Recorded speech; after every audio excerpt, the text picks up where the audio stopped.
متى ترانا، میں کب دیکھوں گا اس کو. وارث رسول ہے. بعثت کو تکمیل پر پہنچانا اس امام نے سارے کام کو. وہ جس معاشرے کا قرآن وعدہ کر رہا ہے، جس معاشرے کے لیے قرآن کہہ رہا ہے، اس کو یہ امام آ کر کمپلیٹ کرے گا. معراج کی کمال ہے یہ وقت کا امام. ساری خوشیاں ہوں میری، اور اگر میری خوشیاں ویسی نہ ہوں جیسی رسول کی خوشیاں ہیں. ابھی میرا اپنا کوئی کام ہو تو میں بہت خوش ہوں، لیکن آج کی رات میں کتنا خوش ہوں. آیت اللہ جواد ملکی تبریزی فرماتے ہیں کہ بعثت کی رات جو کہ مبعوث کی رات تھی، کہ اگر رسول نہ مبعوث ہوتے تو انسانیت بشریت کمال پہ نہیں پہنچ سکتی تھی. اس سے بڑی خوشی کہہ رہا ہے ہی نہیں بشریت کے لیے. لیکن اگر تم محسوس کرو کہ تم اس پہ اتنے خوش نہیں ہو جتنے تم اپنی باقی اور دنیاوی خوشیوں میں ہوتے ہو، تو سمجھ لینا تمہارا نفس بڑا پست ہے. پست ہے. باقی خوشیوں میں تو میں بڑے اچھے اچھے کپڑے پہنوں، مٹھائی دوں، یہ دوں، وہ دوں. اور اگر یہ رسول مبعوث نہ ہوئے ہوتے عزیزان محترم، یہ سب ایسے ہی تھا. نہ یہ ممبر ہوتے، نہ آپ ہوتے، کچھ بھی نہیں ہونا تھا. یہ ہم بھی جاہل عرب کا زمانہ تو آپ کے سامنے کیسے تھے. تو یہ خوشی ہے. اب آپ بولیں مولانا صاحب خوشی میں تو آپ ٹینشن دے دیتے ہیں، ہم لوگ کیا خوش ہو. صلوات بھیج دیں محمد والے محمد.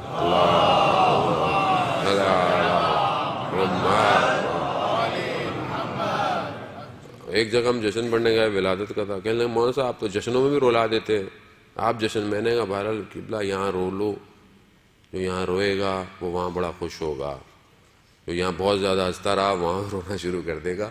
اس لیے ہم کوشش کرتے ہیں ہمیں تو جو ملے ہم تھوڑی دیر کے لیے اس کو رلا دیں. خوشی کے آنسو ہیں عزیزان محترم، خوشی کے آنسو ہیں.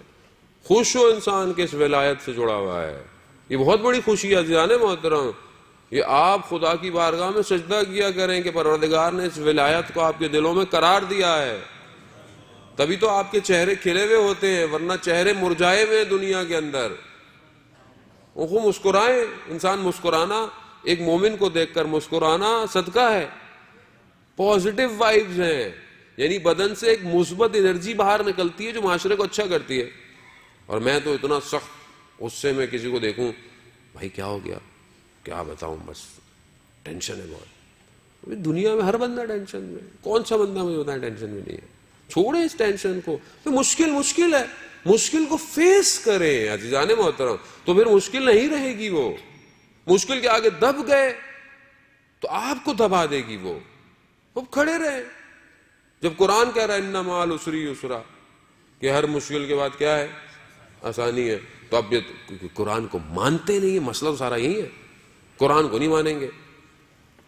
فلانے نے کوئی بات کی تھی اس کو مان لیں گے، فلانے نے یہ کوٹ کہا تھا اس کو مان لیں گے. خدا جو کہہ رہا ہے اس کو لگائیں، اپنے کمروں کی دیواروں پہ لگائیں، اپنے آفس کی ٹیبل پہ سامنے رکھیں کہ ہر مشکل کے بعد آسانی ہے. خوب زندگی آسان ہو جائے گی. خوب ایمان تازہ ہوگا، ایمان مضبوط ہو. ہم اس رسول کے ماننے والے ہیں کہ جس کے لیے ملائکہ آگے پیچھے، ہر چیز کائنات آگے پیچھے. تو خوف کس چیز کا جانے محترم دنیا سے؟ خطر کس چیز کا آپ کو؟ دنیا تو ویسے ہی پانی کا بلبلہ ہے، ختم، ریت ہاتھ سے چلی جائے گا. کمال یہ ہے سلو علی دا ورد پڑھا کے ڈور اپنی نو مرشد نو تھما دے، اڈی جا اڈی جا. کمال یہ ہے. درود جمعے کا دن ہے، ویسے بھی اہل بیت پر زیادہ سے زیادہ درود بھیجنے کا دن ہے. صلوات بھیج دیں محمد صلی محمد. درود جتنا آپ درود بھیجیں گے، خاص طور پہ جمعے کے دن خاص لطف ہے. مفاتیح الجناح میں آپ حدیث میں دیکھیں زیادہ زیادہ درود بھیجیں. وہ واقعہ آپ نے واٹس ایپ پہ بہت گھوم رہا ہوتا ہے، بہت واقعوں کی اوتھینٹسٹی کا نہیں پتا ہوتا، لیکن بہرحال ایک پیغام اگر اچھا ہے تو اس میں برا نہیں ہے. وہ درود کا پیغام آپ نے سنا ہوگا. ایک مسلمان بہت درود پڑھتا رہتا تھا ہر وقت رسول خدا پہ. تو وہ یہودی کہنے لگا بہت ٹینشن میں ہر وقت خدا اپنے رسول پر درود پڑھتا ہے، جو کام کرو کہہ رہا رسول پر درود بھیجیں، اللہم صلی علی محمد وآل محمد، درود بھیجتے رہو بھیجتے رہو. کہتا میں کوئی ایسا کام کروں یہ اپنے رسول پہ درود پڑھنا چھوڑ دے.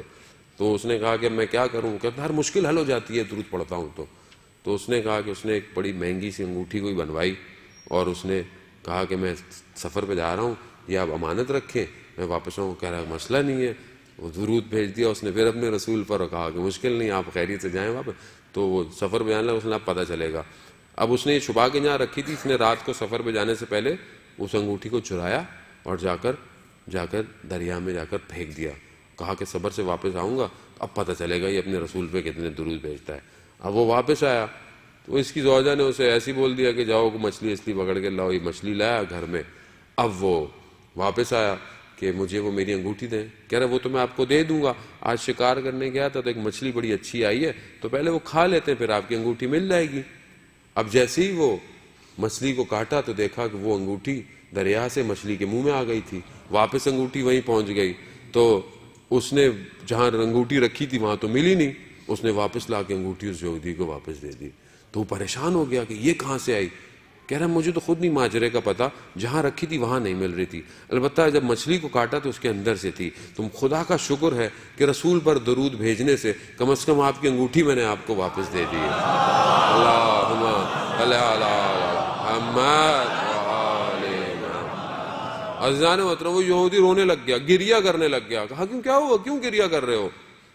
اس نے کہا پہلے مجھے غسل کر کے آنے دیں. غسل کر آیا، کہتا ہے میں کلمہ پڑھتا ہوں، لا الہ الا اللہ محمد رسول اللہ. یہ کلمہ پڑھا اس نے اور اس کے بعد جو ہے وہ اچھا ہمارے والے بولیں گے مولانا صاحب علی ولی اللہ نہیں پڑھایا آپ نے.